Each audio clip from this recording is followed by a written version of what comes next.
नमस्कार दोस्तों, कैसे हो आप लोग। मेरा नाम है रोहित सिंघल और अपन इकोनॉमी की अपनी सीरीज़ को कंटिन्यू करते हैं आगे। आज से अपन डिस्कस करेंगे प्राइमरी सेक्टर। दोस्तों पहले तो मैं आपको क्वेश्चन का जवाब दूं कि मैं क्यों लेट आया, इतने दिन से नहीं था, मेरा वीडियो नहीं बना। रीज़न क्या कि हमारे जो सीए होते हैं उसके एग्ज़ाम्स होते हैं स्टूडेंट्स के, ठीक है। तो क्योंकि हम लोग चार्टर्ड अकाउंटेंट है तो हमारे पास कॉपीज़ आती है चेक होने के लिए, तो उसके अंदर हमें काफ़ी टाइम डिवोट करना पड़ता है। प्लस मेरे यूनिवर्सिटीज़ के अंदर भी जो स्टूडेंट्स थे उनके एग्ज़ाम थे, तो उनकी भी कॉपी हमारे पास चेक करने के लिए आती है। तो हमारे पास काफ़ी बंडल इकट्ठा हो जाता है घर पे। तो 10 दिन करीबन उसी के अंदर लग गए, 10 से 15 दिन। 15 दिन आप मान के चलो, 15 डेज लग गए करीबन इस काम में, ठीक है। तो क्योंकि अपने आरएएस के एग्ज़ाम भी आगे खिसक चुके हैं ऑलरेडी, तो अब मैं वापस से अपने वीडियो कंटिन्यू करता हूँ। अपने सेकेंडरी सेक्टर लास्ट डिस्कस किया था और इंडस्ट्रियल रेवोल्यूशन अपना टॉपिक कंप्लीट हुआ था। आज से अपन डिस्कस करेंगे प्राइमरी सेक्टर। प्राइमरी सेक्टर के अंदर आप इंपॉर्टेंट चीज़ समझो कि ये एग्रीकल्चर सेक्टर है, क्योंकि तो इसमें से क्या क्वेश्चन बन सकता है, ठीक है। पहले एक बार अपन ये देखते हैं। अच्छा, फिर प्राइमरी सेक्टर कंप्लीट होगा, फिर अपन टर्शरी पे जाएंगे, मतलब जो सर्विस सेक्टर होता है। सर्विस सेक्टर में क्या क्वेश्चन बन सकता है, इंफ्रास्ट्रक्चर पे बन सकता है, ठीक है। पीपीपी प्रोजेक्ट्स जो होते हैं, हाइब्रिड एन्यूटी मॉडल कभी आपने सुने हो, स्विस वगैरह जितने ही मॉडल्स हैं, ये बोल्ट मॉडल है ना, तो बिल्ट ऑपरेट लीस्ट ट्रांसफर, ऐसे करके जो मॉडल्स है इस पे क्वेश्चन बन सकता है। अब आजकल लॉजिस्टिक बहुत ज़्यादा इंपॉर्टेंट है, तो इंफ्रास्ट्रक्चर के अंदर लॉजिस्टिक पे क्वेश्चन बन सकता है। लॉजिस्टिक मतलब ट्रांसपोर्टेशन। अब आपको पता होगा कि गवर्नमेंट ने इसको इंफ्रास्ट्रक्चर स्टेटस दे रखा है, तो इस पे इस चीज़ पे लॉजिस्टिक पे खाली क्वेश्चन आ सकता है कि लॉजिस्टिक पे क्या दिक्कतें चल रही है, क्या अपॉर्चुनिटीज़ है लॉजिस्टिक की। तो ऐसे करके अपन को टॉपिक्स को तैयार करना है, ठीक है। तो आज से अपन एग्रीकल्चर सेक्टर चालू करते हैं। अब सबसे पहले अपन एग्रीकल्चर सेक्टर में क्या डिस्कस करेंगे, पहले एक बार ये देख लेते हैं, ठीक है। अपन ये देखते हैं एक बार कि क्या क्या क्वेश्चन एक्सपेक्टेड है कि एग्रीकल्चर सेक्टर में आ सकते हैं। आप ये सोचो, जैसे देखो इधर देखो, अभी जो बोर्ड पे लिखा है ये आपको नहीं देखना।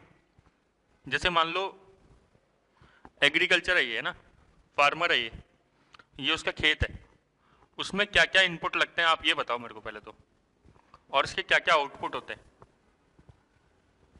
ठीक है। इनपुट आप बताओ क्या क्या हो सकते हैं फार्मर के लिए। सर उसका सबसे बड़ा इनपुट है सीड, ठीक है। तो फिर फर्टिलाइजर, इनपुट तो समझ गए ना आप, रॉ मटेरियल वगैरह। इसके लिए लोन भी इनपुट है, जो फार्मर लोन लेता है। फिर इंश्योरेंस, ठीक है। इंसेक्टिसाइड्स, पेस्टिसाइड्स, ये भी इनपुट का काम करता है इसके लिए, ठीक है। तो अब इन पे देखो क्या क्या, सॉइल, ठीक है, ये भी इनपुट का इशू है। अब सॉइल पे देखो कोई स्कीम है क्या गवर्नमेंट की, सॉइल हेल्थ कार्ड, ठीक है। फर्टिलाइजर पे क्या इशू चल रहा है, फर्टिलाइजर की सब्सिडी का। इंडिया में एनपीके का रेशो जो है नॉर्मल बहुत ज्यादा है। लोन, लोन तो अपने आप में ही पूरा इशू है। अब देखो अब की बार है ना अपने आरएएस मेंस में क्वेश्चन आ सकता है लोन वेवर के ऊपर। अब आपने देखा कि 3 जगहों पे सरकार बनी है, तो इन्होंने तीनों ने वादा किया था कि भाई लो हम किसानों का लोन माफ़ कर देंगे। तो अब इस पे क्वेश्चन आ सकता है पूरा का पूरा कि क्या किसानों के लोन माफ़ करने से उनकी समस्याएं दूर हो सकती है क्या, ठीक है। तो आपको इसको एनालाइज करना पड़ेगा, मतलब अपन को इसको एनालाइज करना पड़ेगा। तो मैं आपको इसका पूरा सॉल्यूशन दूंगा, मतलब पूरा अपन इसके ऊपर डिस्कस करेंगे। फिर इंश्योरेंस से रिलेटेड क्या है, प्रधानमंत्री फसल बीमा योजना। अब प्रधानमंत्री फसल बीमा योजना के साथ कोई दिक्कतें हैं क्या, कोई प्रॉब्लम्स है क्या, कि क्लेम सेटलमेंट में कोई इशू है क्या, ठीक है। तो ये सब अपन को डिस्कस करना है कि ये स्कीम पहली बात तो है क्या। फिर इंसेक्टिसाइड एंड पेस्टिसाइड, चलो इसमें तो कोई ज़्यादा क्वेश्चन बन नहीं सकता, चांस बहुत कम है, ना के बराबर। अब आउटपुट पे आ जाओ आप। आउटपुट के अंदर क्या क्या इशू आ सकते हैं। सबसे पहले तो किसानों को बेचना पड़ता है, तो एमएसपी का इशू आएगा, मिनिमम सपोर्ट प्राइस का। किस रेट पे बेचेंगे, कहाँ बेचेंगे भाई, एपीएमसी। एपीएमसी क्या होता है, मंडी, एग्रीकल्चर प्रोड्यूस मार्केटिंग कमेटी, ये इशू हो सकता है। फिर कई बार क्या है, किसान जो है कॉन्ट्रैक्ट फार्मिंग कर लेता है, ठीक है। अपन ने इसके बारे में थोड़ा बहुत डिस्कस भी किया था, अपन आगे भी डिस्कस करेंगे इसके बारे में।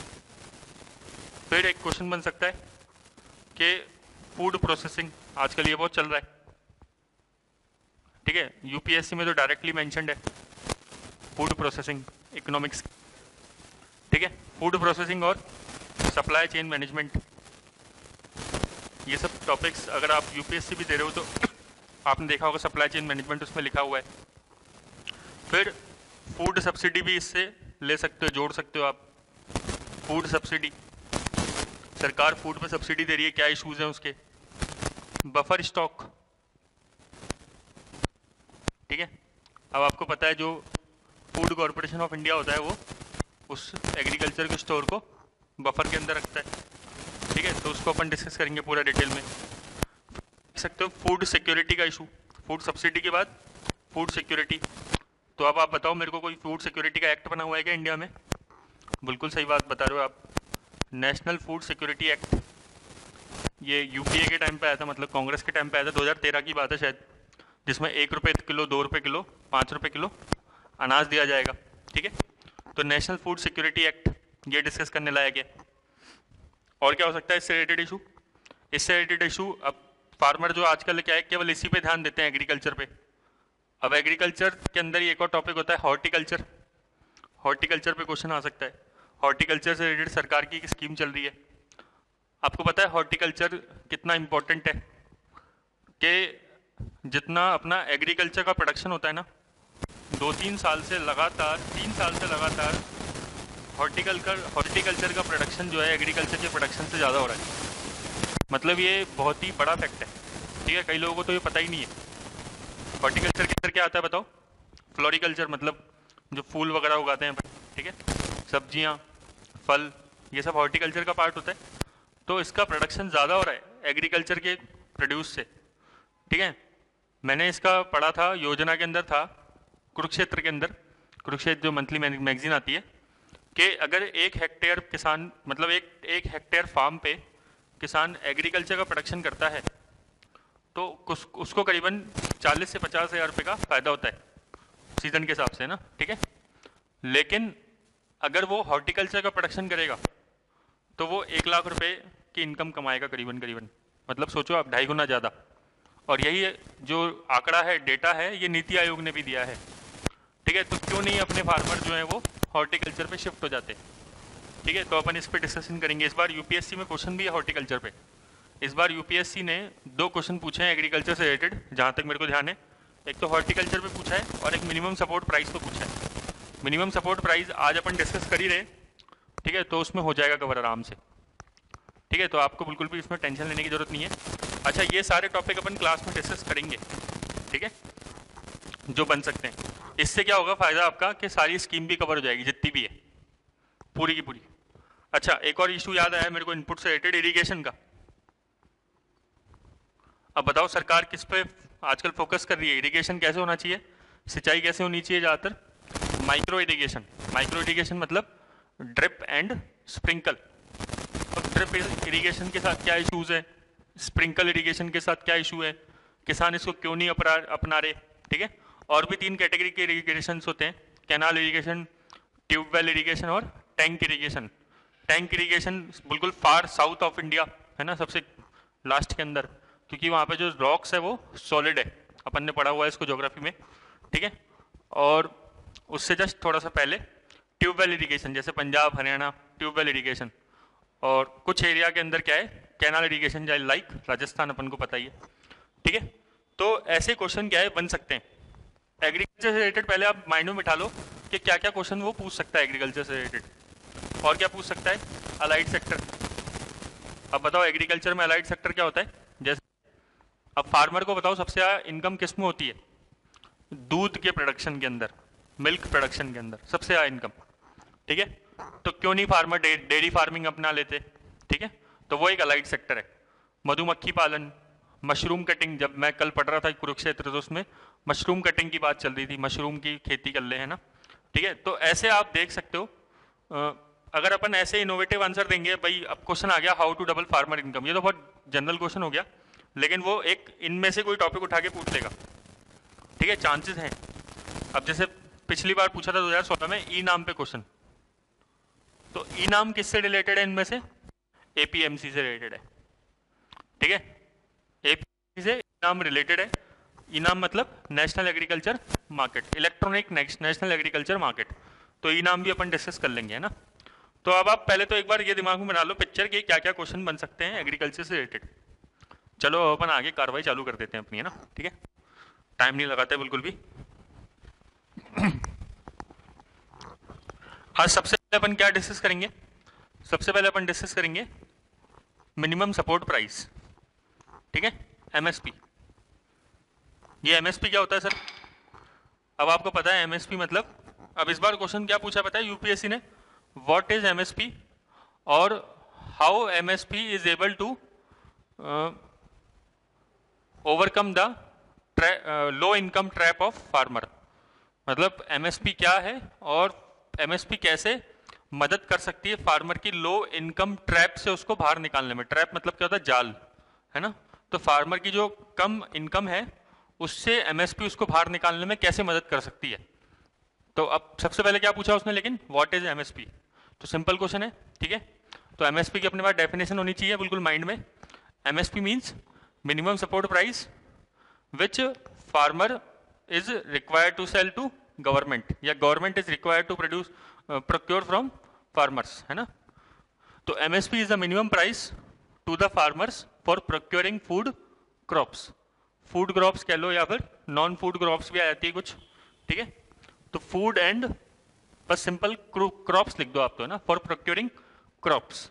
तो सरकार जो है एमएसपी पे करती है फार्मर्स को, ठीक है।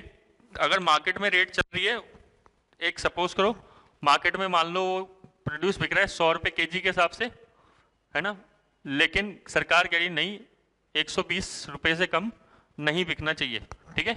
अगर 120 से कम मार्केट में बिक रहा है, मान लो 100 में बिक रहा है, तो किसान क्या करेगा? 100 में बेचने की कोशिश करेगा। तो किसान को सरकार बोलेगी नहीं भाई 100 में मत बेचो, आप 120 में बेचो। 120 में लेकिन खरीदेगा कौन? खुद सरकार। अब अपन को ये जानना है कई चीजें इसके अंदर कि 120 कैसे डिसाइड होता है। सबसे पहला क्वेश्चन तो ये है, ठीक है, कि 120 सरकार ने किस बेसिस पे डिसाइड किया। दूसरा क्वेश्चन क्या आता है कि कौन सी बॉडी सरकार की इसको खरीदती है, ठीक है ना, कौन सी बॉडी है बताओ? FCI, food corporation of India. अगला क्वेश्चन क्या आएगा? सरकार इसका करेगी क्या? सरकार इसको बफर स्टॉक के अंदर रखती है, इसे बोलते हैं बफर, ठीक है ना। सरकार इसको स्टॉक में रख लेगी, फिर सरकार इसको क्या करेगी? इशू करती है स्टेट गवर्नमेंट को, ठीक है। और जिस प्राइस पे इशू करती है उसे क्या बोलते हैं? Issue price. अब मान लो सरकार ने 120 में खरीदा, ठीक है ना, एफसीआई ने 120 रुपए में फार्मर से खरीद लिया, मान लो कुछ भी खरीद लिया है ना, ठीक है, सपोज करो कॉटन खरीद लिया। तो अब क्या करेंगे इस कॉटन को? कॉटन को एफसीआई अपने पास रखने के बाद इसको स्टेट गवर्नमेंट को इशू कर देती है, और स्टेट गवर्नमेंट को जिस प्राइस पे इशू करती है, जिस प्राइस पे बेचती है एफसीआई, उसे बोलते हैं इशू प्राइस। समझना ये चीज, सरकार ने खुद ने कितने में खरीदा था? 120 में, ठीक है, और स्टेट गवर्नमेंट को इशू कर रही है मान लो 90 रुपए के अंदर। तो बताओ सरकार को यहाँ पे 30 रुपए का घाटा लग रहा है, नहीं लग रहा आपको? कोई चीज 120 में आपने खरीदी, लेकिन सेंट्रल गवर्नमेंट क्या कर रही है? स्टेट गवर्नमेंट को कितने में बेच रही है? 90 रुपीज में। तो पता है 30 रुपीज को क्या बोलते हैं अपन? सब्सिडी। इसी चीज को बोलते हैं फूड सब्सिडी, ठीक है, इसको बोलते हैं फूड सब्सिडी। फूड सब्सिडी का टॉपिक आपके डब्ल्यूटीओ से भी आगे लिंक हो जाएगा, वर्ल्ड ट्रेड ऑर्गेनाइजेशन से, क्योंकि अपने एक कोर्स में डब्ल्यूटीओ भी साफ साफ मेंशन है। डब्ल्यूटीओ पे क्वेश्चन आ सकता है, ठीक है ना, बिल्कुल दोहा राउंड को लेके क्वेश्चन आ सकता है, ठीक है। और वैसे भी अभी क्या है, डब्ल्यूटीओ पे बहुत सारे इश्यूज चल रहे हैं, डिस्प्यूट सेटलमेंट पे क्वेश्चन आ सकता है डब्ल्यूटीओ के, इवन आरसीईपी पे क्वेश्चन आ सकता है ना, ठीक है। तो अपन ये डिस्कस करेंगे। चलो, तो एमएसपी समझ में आ गया, मीनिंग क्या है कि सरकार है ना जिस प्राइस पे खरीदती है फार्मर से। इसका फॉर्मूला क्या होता है, ये इंपॉर्टेंट है, A2 प्लस FL। ये A2 क्या है? Out of pocket cost. Out of pocket cost मतलब फार्मर जो है खुद के पैसे, सबसे पहले देखो निकालने का मतलब लागत निकालने का एक तरीका होता है, ठीक है। तो आप ये देखो, फार्मर भाई आप कोई एमएसपी डिसाइड कर रहे हो किसी चीज़ की, ये मार्कर की प्राइस डिसाइड कर रहे हो, इसमें क्या डिसाइड करोगे आप बताओ? प्राइस डिसाइड करते समय, है ना। आप मान लो दुकानदार हो, ये मार्कर आप खुद बना के बेचते हो, तो आप देखोगे मार्कर बनाने में हमारी कॉस्ट कितनी आई, और हमें उसके अंदर क्या जोड़ना चाहिए? कुछ थोड़ा सा प्रॉफिट।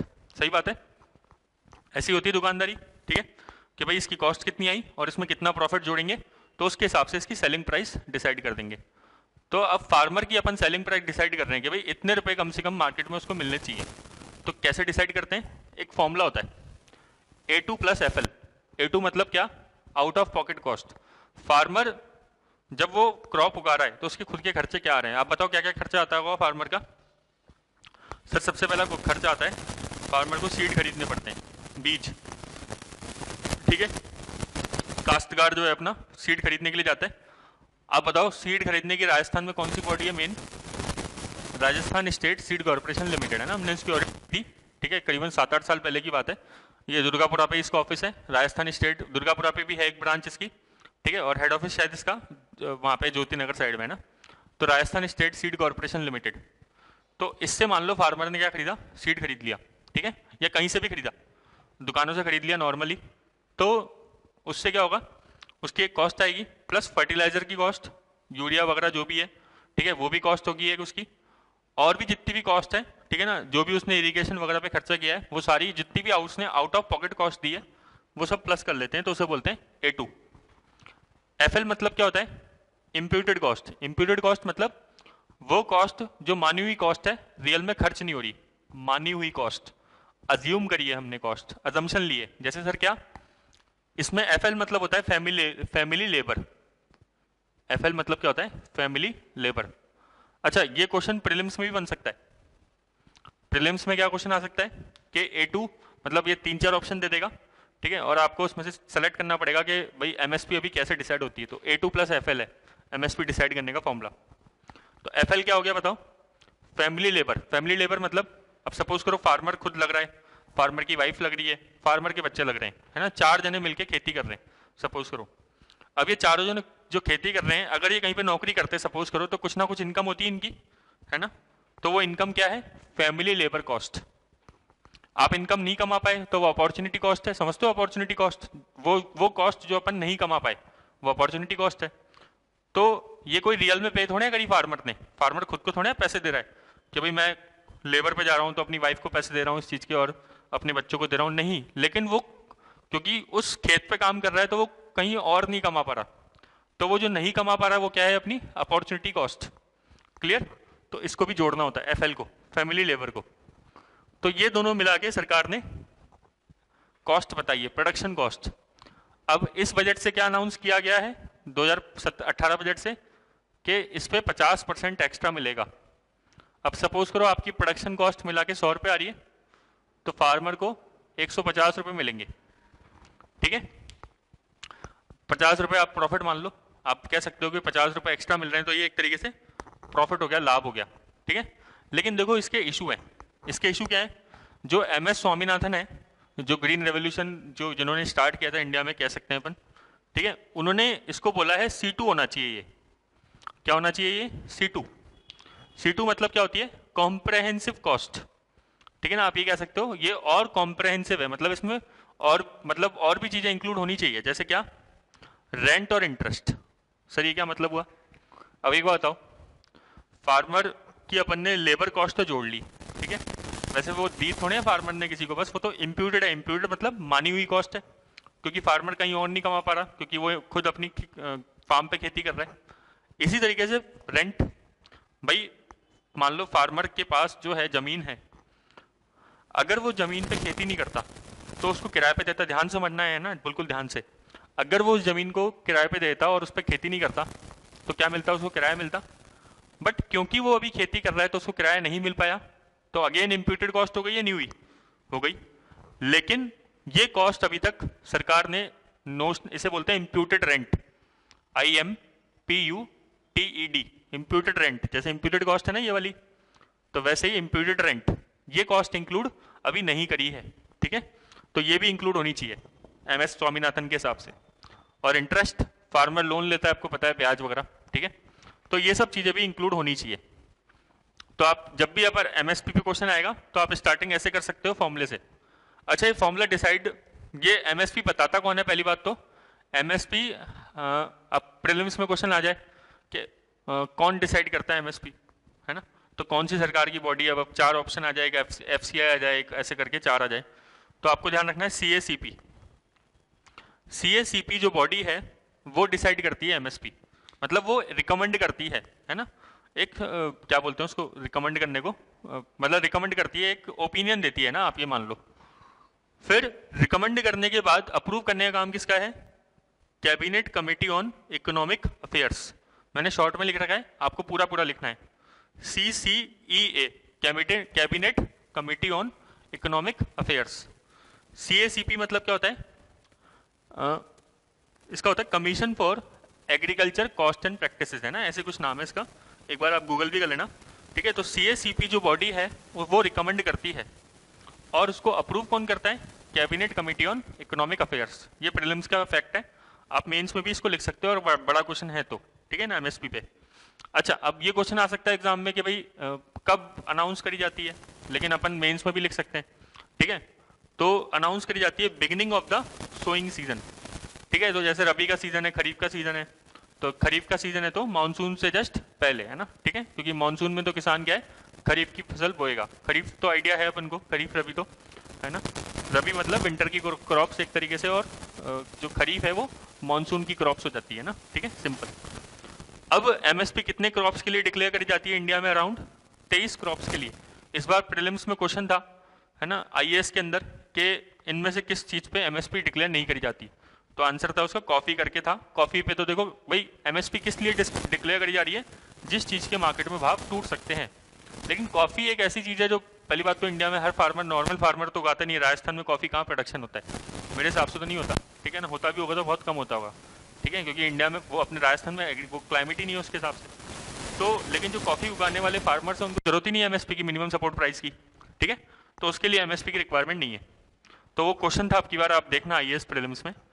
तो ये 23 क्रॉप्स के लिए डिक्लेयर करी जाती है। जैसे 7 सीरियल क्रॉप्स मतलब वही गेहूं चावल वगैरह, 5 पल्सेस अरड़ मूंग वगैरह ये सब थे ना, दालें वगैरह होती है जो भी। ऑयल सीड जैसे आपका सोयाबीन का तेल हो गया, या फिर मस्टर्ड तेल हो गया, सरसों का तेल हो गया, ठीक है ना, सनफ्लावर ऑयल, है ना। कोपरा मतलब, कोपरा तो आप जानते हो, गोला जो होता है ना, ठीक है, तो गोला समझ गए ना। जूट है ना, और कॉटन, ठीक है, कपास। तो इनके लिए करीबन अपन क्या है MSP डिक्लेयर करते हैं। ये थोड़ा बहुत आइडिया होना चाहिए आपको, आप एलिमिनेट कर सकते हो, प्रीलिम्स में भी फैक्ट और मेंस में भी आंसर लिख सकते हो, अच्छा लगेगा ना। अब अपन आते हैं क्या, अब अपने क्वेश्चन एग्जाम में आ सकता है भाई MSP की जरूरत क्या है। अब आप बताओ MSP की जरूरत क्या है, सबसे बड़ी बात है ना। ऐसे इसको रहने दो, अब आप खुद सोचो, है ना। मान लो आपके एग्जाम में मेंस में आंसर आ गया, आप वीडियो को तो कर दो पॉज, है ना, और आप 2 मिनट खुद लिख के देखो, what is the need of MSP, है ना। तो आई होप कि आपने लिखा होगा, ठीक है। तो क्या लिखा है भैया आपने? जैसे सबसे बड़ी बात तो फार्मर को डिस्ट्रेस सेल से रोकने के लिए। डिस्ट्रेस सेल क्या होता है? डिस्ट्रेस सेल मतलब कि फार्मर जो है वो परेशानी में अपनी फसल ना बेचे, ठीक है। अपन देखते हैं कि फार्मर कई बार सड़क पे आलू फेंक रहा है, प्याज फेंक रहा है, क्यों? क्योंकि उसके दाम नहीं मिल पा रहे उसको, ठीक है। तो ये रीज़न है सबसे बड़ी बात तो। दूसरा क्या रीज़न है कि फूड सिक्योरिटी, ठीक है। फूड सिक्योरिटी के लिए भी MSP बहुत ज़रूरी है, क्योंकि सरकार को क्या करना है, अपना PDS सिस्टम चलाना है पूरा का पूरा, पब्लिक डिस्ट्रीब्यूशन सिस्टम, ठीक है। सरकार उसके अंदर जो फेयर प्राइसेस शॉप होती है, जैसे अपने बोलते हैं अन्नपूर्णा, ठीक है, अन्नपूर्णा भंडार, अपने एग्जाम में क्वेश्चन भी आ सकता है ना, ठीक है। अब तो चांस है, आए या नहीं आए, ठीक है ना, सरकारी चेंज हो गई, लेकिन फिर भी अन्नपूर्णा जो है दुकानें चल रही है, आपको पता है, ठीक है। तो ऐसा करके क्वेश्चन आ सकता है। तो वो क्या है? फेयर प्राइसेस शॉप्स, मतलब राशन की दुकान एक तरीके से, ठीक है। उसको मॉल्स वॉल्स का नाम दे दिया आजकल, आप सूजस में पढ़ा होगा आपने इसके बारे में।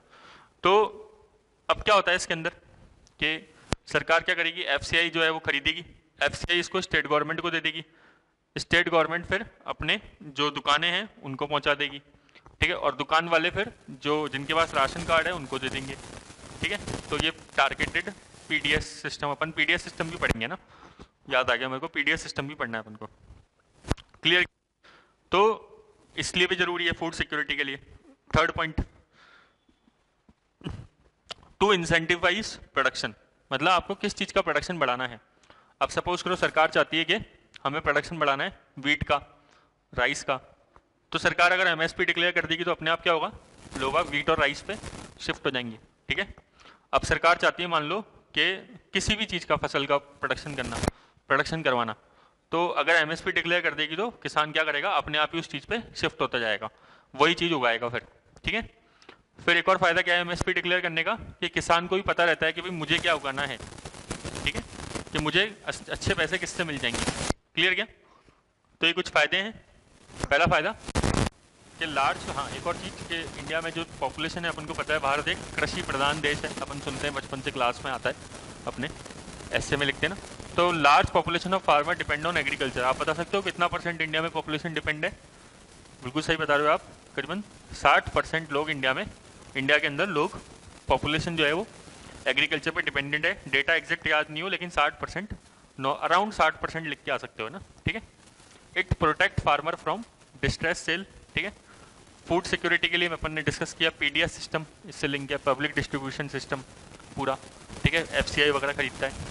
फार्मर को इंसेंटिवाइज करते हैं, फार्मर खुद डिसाइड कर सकता है कौन सी क्रॉप्स हमें बेचनी है। और इट ओवरकमिंग लो इनकम डेब्ट ट्रैप, इंपॉर्टेंट पॉइंट है। क्यों? क्योंकि यूपीएससी ने अब की बार यही क्वेश्चन पूछा था। यूपीएससी ने क्या पूछा था अब की बार आईएएस मेंस में, कि कैसे फार्मर को लो इनकम डेब्ट ट्रैप से निकालता है। तो आप कैसे आंसर दे सकते हो, सोचो। आप इसका आंसर लिख के बताओ। हाउ एमएसपी कैन ओवरकम या help to overcome the farmer from low income trap, है ना। आप ये लिखो अपनी कॉपी में इसका आंसर, ठीक है। अब देखो जरा, अब क्या लिखेंगे अपन इसके अंदर। आप एक है ना डायग्राम बना लो इसके अंदर। अगर आपको डायग्राम बनाने का अच्छा है, थोड़ा सा प्रैक्टिस करे करो डायग्राम बनाने की, है ना। बहुत अपने एग्जाम में अच्छा रहता है डायग्राम बनाना। जैसे क्या लिख सकते हैं अपन कि फार्मर सबसे पहले क्या है, उसके पास इनकम कम है। फार्मर के पास क्या है, लो इनकम है स्टार्टिंग के अंदर, है ना, कम इनकम है। फार्मर क्या करता है, लोन लेता है। अब आपको पता है फार्मर लोन ज़्यादातर कहाँ से लेते हैं, नॉन इंस्टीट्यूशनल सोर्सेज से, मतलब मनी लेंडर से, ठीक है। भाई फार्मर जो है ज़्यादातर बैंक से लोन नहीं लेते, जो मनी लेंडर होते हैं उन्हीं से लोन लेते हैं। अब बताओ आप, जो है ना अभी गवर्नमेंट किसानों के लोन माफ़ करती है ना ज़्यादातर, तो उसके साथ यही तो दिक्कत आती है।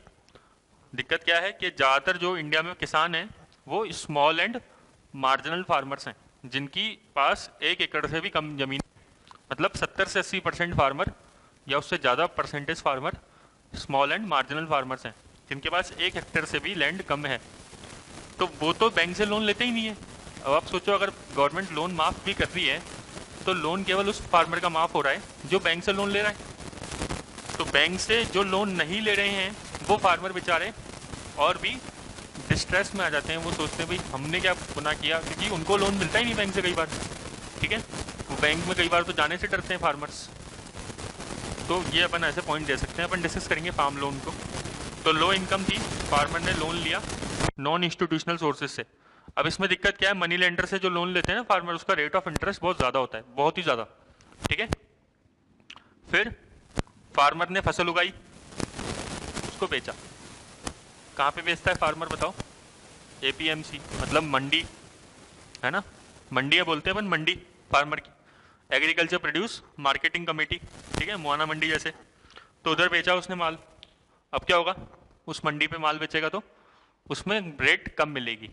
रेट कम मिलेगी तो क्या होगा, अब वो लोन नहीं चुका पाएगा, तो उसकी इनकम क्या हो जाएगी, वापस से कम हो जाएगी। भाई ये जो लोन लिया था उसने, इस पर रेट ऑफ इंटरेस्ट ज़्यादा था, ठीक है। तो जितना पैसा मिला उसने क्या किया, उस पैसे का उसने सारा पैसा लोन चुकाने में लगा दिया उस मनी लेंडर को। तो उसके पास तो बचा ही नहीं कुछ पैसा, तो वापस से उसकी इनकम क्या हो गई, लो इनकम हो गई। फिर वो वापस से मनी लेंडर से लोन लेगा और ये सिस्टम चलता रहेगा। ये ट्रैप में फंस गया वो, तो यही लो इनकम ट्रैप की बात कर रहा है, ठीक है। अब इसको कैसे तोड़ सकता है एमएसपी, इस लो इनकम ट्रैप को? अगर आप सेल एट एमएसपी कर दो, यहाँ पे मिनिमम सपोर्ट प्राइस पे माल बिकवा दो फार्मर का, ठीक है। फार्मर का जो माल है वो मिनिमम सपोर्ट प्राइस पे बिके, ऐसा नहीं कि भाई कम रेट पे बिके। तो अगर ज़्यादा रेट पे बिकेगा तो थोड़ा सा पैसा वो मनी लेंडर को देगा, ठीक है। फिर उसके बाद उसकी क्रॉप फ्री हो जाएगी, है ना, और फिर वो खुद का पैसा लेके इनपुट लगा सकता है, इनपुट ले सकता है, जैसे फर्टिलाइजर या सीड वगैरह जो भी चाहिए उसको। तो फिर उसको बार बार लेंडर के पास नहीं जाना पड़ेगा। तो it help in overcoming low income trap, ऐसे अपन लिख सकते हैं कुछ। हाँ, और भी आप लिख सकते हो अगर आपके माइंड में कुछ और आ रहा है तो। मेरे माइंड में इस तरीके से आया तो मैंने ये बता दिया। अब इश्यूज क्या है एमएसपी के साथ, ये समझना जरूरी है, ठीक है ना। ये तो अपन ने सारी अच्छी बातें डिस्कस कर ली, अब थोड़ी बुरी बातें भी देख लेते हैं। पहली बात तो डिस्टॉर्शन ऑफ क्रॉपिंग पैटर्न। मतलब क्या, अब आप देखो इंडिया में ज्यादातर लोग क्या उगा रहे हैं, राइस और वीट, हर फार्मर जो है राइट और वीट उगा रहा है, राइस और वीट उगा रहा है। अब इसको आप चीजों से, दूसरी चीजों से लिंक करो, है ना, कैसे लिंक करोगे? आप सोसाइटी की प्रॉब्लम से देखो। इंडिया में हंगर है बहुत ज्यादा, है ना। अब हंगर कैसी है? ज्यादातर हिडन हंगर। हिडन हंगर मतलब लोग बाग खा तो रहे हैं लेकिन न्यूट्रिशन नहीं मिल रहा, प्रॉपर न्यूट्रिशन की दिक्कत है। न्यूट्रिशन की दिक्कत क्यों है? क्योंकि वो पूरे दिन भर गेहूं और चावल खा रहे हैं, रोटी खा रहे हैं, सुबह रोटी, दिन में रोटी, शाम को रोटी, है ना। तो रोटी रोटी रोटी, तो फिर उनको जो न्यूट्रिशन चाहिए होता है, पोषण चाहिए होता है, वो नहीं मिल पा रहा। तो ये हिडन हंगर का रीजन है, ठीक है। तो आपने देखा होगा इंडिया में स्टंटिंग प्रॉब्लम है। स्टंटिंग मतलब बच्चों की हाइट छोटी रह जाती है ना, ज्यादा। तो वर्ल्ड की सबसे बड़ी पॉपुलेशन जो छोटी हाइट्स की है वो इंडिया में है। तो वो क्यों है? उसका रीजन क्या है? क्योंकि न्यूट्रिशन प्रॉब्लम है ना। इसी तरीके से आप देख सकते हो वेस्टिंग। वेस्टिंग मतलब कि हाइट ज्यादा है लेकिन हाइट के हिसाब से वेट नहीं है, ऐसा होता है ना, ठीक है, कि हाइट के हिसाब से आपका वेट होता है। ये इसे कहते हैं चाइल्ड वेस्टिंग, WASTING। तो ये उसको भी बढ़ावा देता है, ठीक है। तो हंगर प्रॉब्लम इस तरीके से। डिग्रेडेशन ऑफ एग्रीकल्चर इकोसिस्टम मतलब क्या? अब जैसे राइस उगा रहे हैं लोग, कहाँ उगा रहे हैं? पंजाब में। अब पंजाब आपको पता है ट्रॉपिकल एरिया में नहीं आता, ठीक है। और राइस कौन सी क्रॉप है? ट्रॉपिकल क्रॉप है, ठीक है। ट्रॉपिकल मैं जानता हूं, मतलब मैं उम्मीद करता हूं कि आपको पता होगा ज्योग्राफी के हिसाब से ट्रॉपिकल क्या होता है। तो राइस एक ट्रॉपिकल क्रॉप है ना, लेकिन वो पंजाब उगा रहा है फिर भी। तो उससे क्या होगा? अब वो ट्रॉपिकल राइस जो है वो पानी ज्यादा मांगती है, लेकिन पंजाब में इतना पानी है नहीं। तो पंजाब वाले क्या कर रहे हैं फिर? ग्राउंड वाटर डिप्लीशन, ट्यूबवेल निकाल निकाल के, ट्यूबवेल लगा लगा के पानी निकाल रहे हैं। तो एक ऐसा टाइम आ जाएगा जब, मतलब पानी की माइनिंग हो रही है आजकल एक तरीके से ना, माइंस करते हैं ना, रेड होल माइनिंग जैसे, ठीक है। तो पानी एक तरीके से माइनिंग से निकल रहा है, ठीक है। हाँ, ग्राउंड वाटर पे भी अपना क्वेश्चन आ सकता है कि ग्राउंड वाटर डिप्लीशन। तो अभी सरकार ने रूल्स बनाए कुछ ग्राउंड वाटर के, तो वो अपन को करंट अफेयर्स में ध्यान रखने हैं, ठीक है। तो इससे ग्राउंड वाटर डिप्लीशन हो रहा है, ठीक है। क्योंकि अब क्या है, पंजाब का फार्मर क्या उगाएगा? राइस उगाएगा।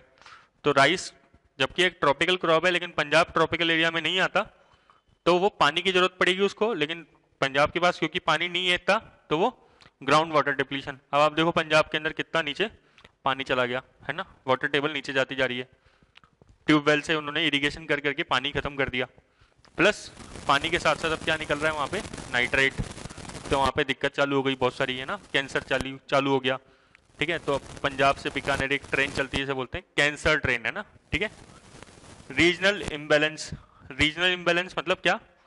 कि किसी एरिया में तो MSP मिल रही है लोगों को और किसी एरिया में नहीं मिल रही है। अब आप देख रहे हो MSP के अंदर रीजन वाइज दिक्कत है और क्रॉप वाइज दिक्कत है। कुछ क्रॉप्स पे MSP है और कुछ रीजन पे MSP है, कुछ जगह पे MSP है। जैसे ईस्टर्न स्टेट्स हैं तो उसमें MSP, जैसे बिहार हो गया, उड़ीसा हो गया, तो इन पे प्रोक्योरमेंट बहुत वीक है, गवर्नमेंट करती ही नहीं है, तो फिर दिक्कत आ जाती है फार्मर्स को, है ना, ठीक है। कई जगहों पे अब जैसे पंजाब है, हरियाणा, इन जगहों पे MSP बहुत स्ट्रांग है, ठीक है। तो यहाँ के फार्मर प्रॉस्परस हैं, ठीक है। लेकिन यहाँ बाकी ईस्टर्न स्टेट्स में दिक्कत आ जाती है क्योंकि वहाँ पे MSP प्रोक्योरमेंट होता ही नहीं है। शांता कुमार कमेटी कहती है कि केवल 4% पे 4% क्रॉप्स का ही MSP पे प्रोक्योरमेंट हो पाता है। मतलब गवर्नमेंट जितना MSP डिक्लेयर करती है उससे कम रेट पे लोग माल बेच रहे हैं आराम से, मतलब उनको बहुत दिक्कत आ रही है और गवर्नमेंट के पास प्रोक्योरमेंट का सिस्टम ही नहीं। क्यों दिक्कत क्या है? सबसे बड़ी बात दिक्कत क्या है? गवर्नमेंट क्यों नहीं प्रोक्योर कर पा रही? बिकॉज गवर्नमेंट के पास गोडाउंस नहीं है, वेयर हाउस नहीं है अच्छे, है ना, ठीक है। आपने देखा होगा कि गवर्नमेंट प्रोक्योर कर भी लेती है, खरीद भी लेती है, तो सड़ता रहता है, ठीक है, भारी बड़ा बड़ा बारिशों के अंदर। तो शांता कुमार कमेटी के हिसाब से 4% क्रॉप्स का ही प्रोक्योरमेंट हो पाता है। मतलब गवर्नमेंट जितना MSP जिन चीजों पे डिक्लेयर करती है वो भी चीजें खरीद नहीं पाते, ठीक है ना, गवर्नमेंट। तो वैसे तो ये 2% है रियल में, तो ठीक है, कई लोग तो 2% बताते हैं, बट कमेटी ने 4% कहा था, तो अपन ये एग्जाम में लिख सकते हैं। अब सॉल्यूशंस क्या है? अपन सॉल्यूशन लिखें तो सॉल्यूशन ये है कि MSP को किसी पर्टिकुलर क्रॉप पे रिस्ट्रिक्ट नहीं होना चाहिए और पर्टिकुलर रीजन पे रिस्ट्रिक्ट नहीं होना चाहिए। अब अपन देखते हैं कि MSP भले ही 23 क्रॉप्स पे अप्लाइड है या 22 से 23 जो भी क्रॉप्स है उस पर अप्लाइड है, बट ज्यादातर क्रॉप्स कौन सी प्रोक्योर करी जाती है? व्हीट और राइस। ऐसा नहीं होना चाहिए, ठीक है।